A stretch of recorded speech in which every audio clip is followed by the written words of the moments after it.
cimiento se ha dado a la fe de Dios en su eterna palabra de amor.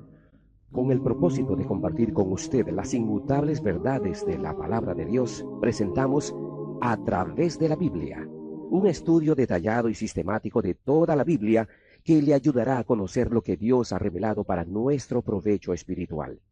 Estos estudios bíblicos fueron diseñados y elaborados por el Dr. J. Vernon McGee, versado maestro de la Biblia, quien dedicó la mayor parte de su vida a la enseñanza clara y sencilla de la palabra de Dios. Acompáñenos, pues, mientras avanzamos en nuestro recorrido a través de la Biblia. Cuán firme cimiento, la palabra de Dios. Es un gozo estar nuevamente con usted, amigo oyente, para traerle otro estudio de la serie A través de la Biblia. En el día de hoy, amigo oyente, llegamos al capítulo 5 de esta primera epístola del apóstol Pablo a los tesalonicenses. Este es el último capítulo de esta epístola, y es un capítulo al cual hemos llamado en las notas y bosquejos que enviamos, La conducta del creyente en vista del regreso de Cristo. Usted recordará que llamamos al capítulo 1 de esta epístola, La conducta del creyente hacia el regreso de Cristo. Si esa actitud o conducta no lleva a una acción o a una actividad, entonces hay algo que anda mal. Tenemos que hacer algo. Y la venida de Cristo, como podremos ver aquí, es una esperanza que nos lleva a actuar, nos alerta. En los primeros 10 versículos de este capítulo 5, tenemos un llamado para que estemos despiertos y alertas en vista de la venida de Cristo. Y creemos que la razón que se da aquí es porque el creyente no entrará en esa noche terrible del período de la gran tribulación que se llama el Día del Señor. Este día comienza, como hemos dicho una y otra vez, el día de Jehová o del Señor, comienza con la noche porque esta era la forma que Dios tenía de señalar el tiempo. En el primer día de la creación, leemos en Génesis 1:5, que fue la tarde y la mañana un día. Dios comienza con la noche y avanza hacia la luz. Vamos a ver que esto es muy cierto. Por tanto, volvamos a apreciar entonces que la gran tribulación lleva hacia el reino glorioso milenario de Cristo, cuando el Hijo de Justicia llegará con sanidad en sus alas. El día del Señor es una expresión que necesitamos analizar. Por tanto, leamos lo que nos dicen los 2 primeros versículos de este capítulo 5. El versículo 1 dice, Pero acerca de los tiempos y de las ocasiones, no tenéis necesidad, hermanos, de que yo os escriba. Ahora, esta mención del tiempo y de las ocasiones no es la propiedad de la iglesia. Los tiempos y las ocasiones pertenecen a este mundo, y pertenecen al pueblo terrenal, a Israel, y a los gentiles que sean salvos aquel día. La palabra que se utiliza aquí para tiempo es cronos. De allí sacamos nuestra palabra cronología. Lo que tenemos aquí entonces es esta expresión de los tiempos y de las ocasiones.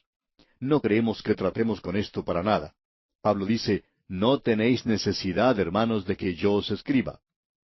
Y luego el versículo 2 dice, porque vosotros sabéis perfectamente que el día del Señor vendrá así como ladrón en la noche. Es que el Señor Jesucristo no viene a la iglesia como un ladrón en la noche, porque un ladrón no es bienvenido, uno no lo está esperando. Por lo general, Él viene inesperadamente y por cierto que no recibe la bienvenida. Cuando usted sale de su casa, no deja una nota en la puerta diciendo, he dejado la puerta abierta, señor ladrón, y usted puede encontrar las cosas de valor en tal y cual lugar en la casa. Tome lo que usted desee. No me imagino que usted haga una cosa semejante, amigo oyente. Posiblemente lo que usted haga cuando sale de su casa, y lo que todos hacemos, es cerrar todo apropiadamente con llave. Usted quiere que el ladrón no se quede pensando que tiene libertad para entrar, que se quede afuera. Aquí pues se nos dice que el Señor Jesucristo vendrá como ladrón en la noche. Y el día del Señor vendrá de esa manera también, llegará de pronto a este mundo. Y luego en el versículo 3 leemos que cuando digan paz y seguridad, entonces vendrá sobre ellos destrucción repentina, como los dolores a la mujer encinta, y no escaparán. ¿Ha notado usted el cambio de pronombre aquí? En los primeros dos versículos, él habla del hecho que nosotros no tenemos nada que ver con los tiempos y las ocasiones. No es necesario para él escribir en cuanto a eso, porque el día del Señor vendrá a este mundo como ladrón en la noche. No van a estar esperándolo a él entonces. Y él dice luego, vosotros no tenéis necesidad de que yo os escriba. Pero luego, cuando él comienza a hablar acerca de los tiempos del día del Señor, en el versículo 3, leemos que cuando digan paz y seguridad, y se refiere aquí a ellos. Pablo está diciendo aquí que los creyentes no estarán aquí cuando llegue ese tiempo. Creemos que eso es importante de notar de nuestra parte. Quisiéramos repetir una vez más que el día del Señor es un período de tiempo que comienza con el período de la gran tribulación y continúa a través del reino milenario de Cristo sobre esta tierra. Hay muchos pasajes de las Escrituras que nos hablan de esto. Por ejemplo, en el segundo capítulo del libro de Isaías, usted recordará que hace poco estuvimos estudiando este libro, Dios dice en el capítulo 2, versículo 12, porque día de Jehová de los ejércitos vendrá sobre todo soberbio y altivo, sobre todo enaltecido, y será abatido. Y luego él continúa hablando a través de esa sección de que habrá un juicio sobre la sociedad y el gobierno, sobre los militares, sobre el comercio y el arte, y sobre la pompa y el orgullo y la religión. Todo eso se menciona.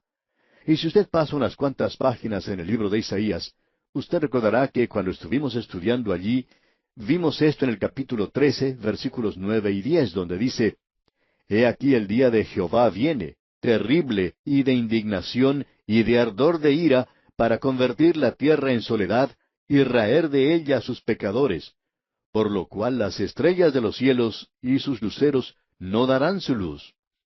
Y luego continúa hablando de las terribles cosas que sucederán. Y en la profecía de Joel, algo que todavía no hemos estudiado, se nos dice en el capítulo 1, versículo 15, Ay del día, porque cercano está el día de Jehová, y vendrá como destrucción por el Todopoderoso. Él habla de esto como un día de tinieblas y de oscuridad, día de nube y de sombra. Ese es el cuadro que tenemos de esto en el Antiguo Testamento. Ahora el día del Señor comienza, como hemos dicho, con la gran tribulación, y continúa a través del reino milenario, y ese es el tema del Antiguo Testamento. Lo que tuvimos nosotros en el capítulo 4 de esta primera epístola a los tesalonicenses, de la venida de Cristo para arrebatar a su iglesia de este mundo, eso ni siquiera es mencionado en el Antiguo Testamento. Encontramos esto allí por medio de la tipología, sin duda alguna. Podemos ver esto en personajes como Enoc y Elías. También lo podemos apreciar en otras cosas, pero no se enseña en el Antiguo Testamento que el Señor Jesucristo vaya a sacar de este mundo una compañía de gente para sí mismo. ¡Qué verdad más gloriosa y hermosa es esta! Y esa es la verdad que se revela por primera vez en el aposento alto, cuando el Señor Jesucristo dijo, Voy pues a preparar lugar para vosotros. Y si me fuere y os preparare lugar, vendré otra vez y os tomaré a mí mismo, para que donde yo estoy, vosotros también estéis. Hasta donde entendemos, esa es la primera vez que se menciona en la Biblia. Pablo desarrolla esto en el capítulo 4, como ya vimos en los dos programas anteriores. Pero ahora él está hablando acerca de algo que es el tema del Antiguo Testamento y que era bien conocido en el Antiguo Testamento. Ahora él se aparta de eso y dice que llegará un tiempo que será una gran sorpresa para el mundo. Por cierto que no lo estarán esperando. No están esperando que eso suceda para nada. Y luego dice en el versículo 3, que cuando digan paz y seguridad, entonces vendrá sobre ellos destrucción repentina, como los dolores a la mujer encinta, y no escaparán. Y luego en su segunda epístola a los tesalonicenses nos advertirá en cuanto a una gran mentira. El Señor Jesucristo nos advirtió en cuanto a esto. Tened cuidado de que nadie os engañe, porque el mundo creerá que están entrando al milenio y entonces gozarán de una era de paz. Pero en realidad lo que está sucediendo es que están entrando en el período de la gran tribulación. Y llegará de pronto, así como ladrón en la noche.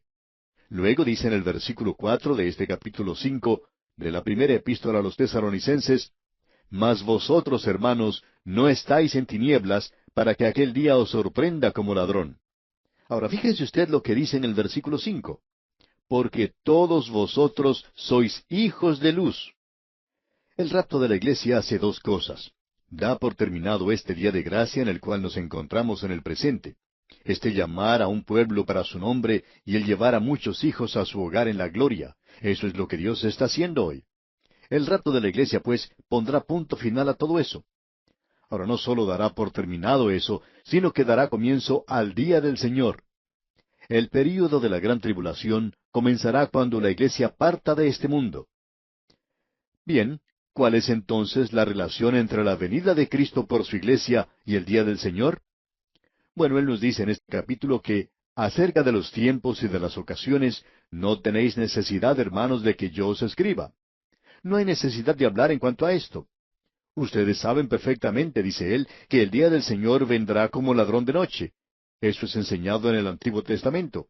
Ustedes ya saben en cuanto a esto. Y ahora llegará de pronto. Y la gente piensa que esto será una época de paz, pero en su lugar tendrá efecto la peor guerra que el mundo haya conocido. Ese es el día de la ira. Esto ha sido descrito en muchas formas y maneras diferentes. Pero la pregunta es aún la misma. ¿Cómo se relaciona la vida de Cristo por su iglesia con el día del Señor que precede a la segunda venida de Cristo? ¿Cómo se relacionan estas dos cosas? Bueno, creemos que sencillamente lo podemos indicar como que en el momento del traslado de la iglesia llega el fin del día de la gracia y ahora comienza el día del Señor. Es decir, un solo suceso hace dos cosas, finaliza un día y abre otro. Y ese día que comienza en las tinieblas como comienza el día, pero Él dice que nosotros no estamos en tinieblas. Ahora, ¿por qué es que nosotros no estamos en tinieblas? Y aquel día no nos sorprenderá como ladrón. ¿Por qué? Bueno, nosotros no vamos a estar aquí, amigo oyente. Ya hemos partido de este lugar como vimos en el capítulo anterior. El Señor mismo descenderá del cielo para tomar a su iglesia y sacarla de este mundo. Ahora Él dice, porque todos vosotros sois hijos de luz. Vosotros no pertenecéis a esa dispensación que vendrá. Vosotros pertenecéis a la dispensación de la gracia en la cual nos encontramos hoy. Y amigo oyente, mientras usted no aprenda a hacer estas distinciones en las Escrituras, usted va a continuar en la confusión en la que se encuentra. Y hablando honradamente, amigo oyente, no conocemos a ninguna otra persona que esté más confusa hoy que algunos de nuestros teólogos.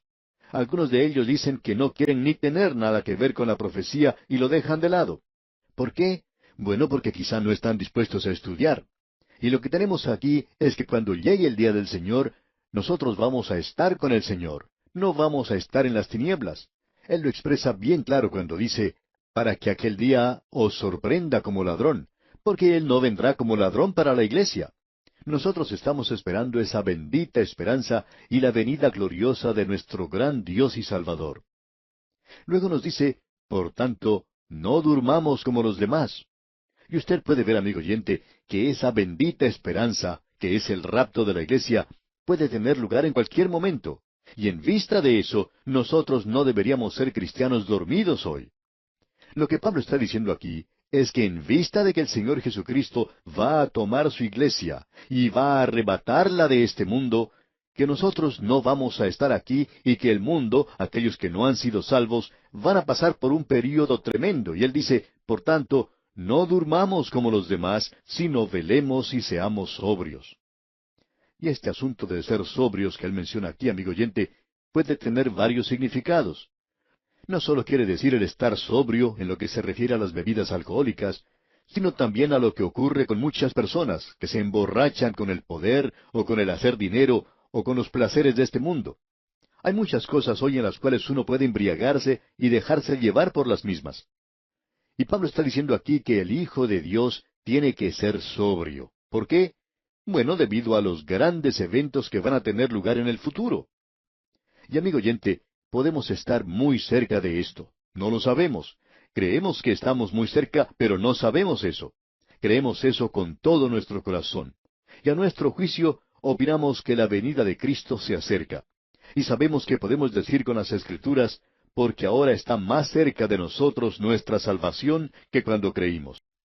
Ahora nosotros no debemos dormir como duermen los demás, las otras personas que nos rodean. Tenemos que velar y ser sobrios. Pues los que duermen, de noche duermen, y los que se embriagan, de noche se embriagan. El pensamiento que encontramos aquí es que los hijos de luz no pueden hacer esta clase de cosa. Ellos deben vivir para Dios hoy. Y luego él dice, pero nosotros que somos del día, seamos sobrios. Y una vez más el apóstol Pablo menciona esta palabra, sobrios. Y esa es una palabra muy buena. Debemos comprender que nosotros tenemos una obligación. Y ahora él va a mencionar algo que ya ha dicho en la carta a los Efesios, algo que ya hemos considerado antes. Él dice, habiéndonos vestido con la coraza de fe y de amor, y con la esperanza de salvación como yelmo. Esto es algo maravilloso. Estamos comenzando a ver aquí una serie de mandamientos para los creyentes. Estos comienzan en realidad aquí y continúan a través de la palabra de Dios. El primero lo encontramos en el versículo 11. Pero ahora esto nos habla del servicio del soldado, como bien podemos apreciar. Aquí tenemos un llamado a la obligación o tarea del soldado. ¿Qué es lo que debemos hacer? Debemos vestirnos con la coraza de fe y de amor. Eso cubre, protege las partes vitales del cuerpo como lo es su corazón. Y luego se habla del yelmo, la esperanza de salvación. Hoy es un día cuando la mayoría de los hombres no usan nada para cubrir sus cabezas, y las mujeres tampoco usan mucho los sombreros en el presente. Bueno, cada creyente debería tener su yelmo, y esa es la esperanza de salvación. Y aquí encontramos nuevamente estas tres palabras. Esta es la tercera vez que han aparecido aquí en esta epístola. El trabajo del amor, la obra de la fe y la constancia en la esperanza. Aquí lo encontramos nuevamente. La fe, a propósito, es la fe que salva. Y la fe que salva produce obras. Como dijo Calvino, solo la fe salva. Pero la fe que salva no está sola. ¡Qué cuadro el que tenemos aquí! Y el amor es para el creyente. La fe mira hacia el pasado. El amor es para el presente. Y esa es la relación que el creyente tiene que tener con aquellos que le rodean. Y la esperanza de salvación, bueno, esa es la bendita esperanza. Eso es lo que él dice que el creyente está ansiando, esperando. Nosotros no estamos esperando o ansiando el día del Señor. Nosotros no estamos esperando el período de la gran tribulación. No vemos cómo uno pueda regocijarse en eso de alguna manera. Nosotros estamos esperando esa bendita esperanza, y es la consumación de nuestra salvación. Juan dice, amados, ahora somos hijos de Dios, y aún no se ha manifestado lo que hemos de ser, pero sabemos que cuando Él se manifieste, seremos semejantes a Él, porque le veremos tal como Él es. Amigo oyente, Dios no ha finalizado su tarea conmigo, así que no sea muy impaciente conmigo. Cierta señora dijo en una ocasión, la mayoría de los creyentes deberían tener escrito en sus espaldas, esto no es lo mejor que la gracia de Dios puede hacer. Y pensamos que eso también debería ser escrito sobre mi espalda. Dios no ha concluido su tarea conmigo, amigo oyente, y por favor, no sea impaciente conmigo. De paso, debemos decir que yo no seré impaciente con usted tampoco, porque yo no creo que Él haya acabado con usted todavía. En el día de hoy tenemos esta esperanza de salvación, es decir, que Él consumará aquello que ha comenzado en nosotros. El que comenzó en vosotros la buena obra, la perfeccionará hasta el día de Jesucristo. Porque no nos ha puesto Dios para ira, dice aquí. Esto debería ser bien claro aún para aquellos que proclaman ser amilenarios. Pero por alguna razón ellos no comprenden esto.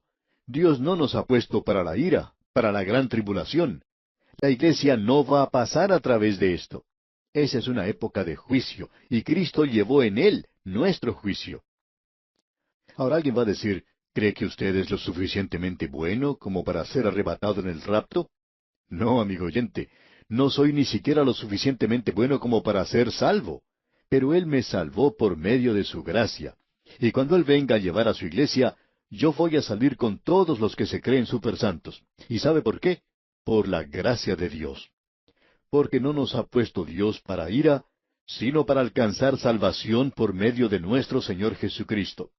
Eso nos libra de la ira, y la gran tribulación es la ira. Ahora en el versículo 10 de este capítulo 5 de la primera epístola a los Tesalonicenses leemos, quien murió por nosotros, para que ya sea que velemos o que durmamos, vivamos juntamente con Él. Esto tendrá lugar para usted, aun cuando usted esté muerto a su venida. Después de todo, la mayoría de la iglesia ya ha pasado a través de las puertas de la muerte. ¿Y qué marcha, qué desfile va a ser ese algún día, comenzando con Esteban y los apóstoles? Luego seguirán los mártires, luego seguirán los creyentes a través de todas las edades. Y usted y yo, amigo oyente, si aún estamos vivos, nos encontraremos al final. Eso es todo lo que vamos a hacer. Pero gracias a Dios, nosotros vamos a estar allí, pero solo por la gracia de Dios. ¿Y qué es lo que esto hace por usted, amigo oyente? Por lo cual, escuche usted, animaos unos a otros. Esto es algo realmente maravilloso. Ahora, comenzando con el versículo 11, tenemos una serie de mandamientos para los creyentes. Hemos señalado 22 de ellos aquí. Uno habla acerca de los 10 mandamientos, pero ¿qué acerca de los 22 mandamientos? Y aquí tenemos mandamientos para los creyentes. Y esto, creemos nosotros, contestará esa pregunta de si hoy, cuando uno dice que es salvo por la gracia de Dios, la fe en Cristo, aparte de las obras, esto debería responder a esa pregunta de que hasta el momento en que usted es salvo, Dios lo tiene a usted acorralado por la cruz. Eso es lo que Dios ha hecho con el mundo. Él no le está pidiendo nada al mundo con excepción de lo siguiente. Y aquí tenemos su pregunta. ¿Qué vas a hacer con mi hijo que murió por ti? Ahora, después de que usted haya contestado esa pregunta, y si usted la ha contestado en forma afirmativa y ha aceptado a Cristo como su Salvador, ahora Él va a hablar con usted acerca de su vida. Él va a desarrollarlo a usted, y usted debe de crecer en gracia y en el conocimiento de Él. Y nosotros deberíamos ser mejores creyentes este año de lo que fuimos el año pasado. Y vamos a considerar estos mandamientos, Dios mediante, en nuestro próximo programa. Le recomendamos, mientras tanto, que lea usted el resto de este capítulo 5 de la primera epístola a los Tesalonicenses, para que se informe de su contenido y se prepare mejor para nuestro próximo estudio. Antes de despedirnos, dejamos con usted esta recomendación bíblica.